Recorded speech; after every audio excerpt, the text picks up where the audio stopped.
এই তিনটি রাশির ব্যক্তিদের জীবনে কখনো পরাজিত হতে হয় না, কারণ এই তিনটি রাশি মহাদেবের কাছে অত্যন্ত প্রিয়।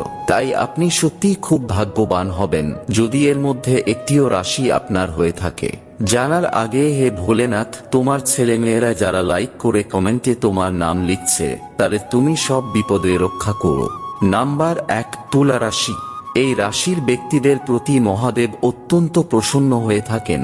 ভগবান শিবের কৃপা থাকার কারণে তুলা রাশির লোকদের জীবন শান্তি ও খুশিতে ভরে যায়। নাম্বার 2, মেষ রাশি।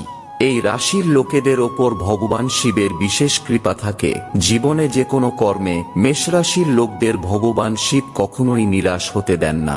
নাম্বার 3, মহাদেবের প্রিয় রাশিগুলির মধ্যে অত্যন্ত প্রিয় রাশি হল কুম্ভ রাশি। এই রাশির লোকেদের খুব বেশি পরিশ্রম করতে হয় না, খুব কম সময়ের মধ্যেই এনাদের সফলতার প্রাপ্তি হয়।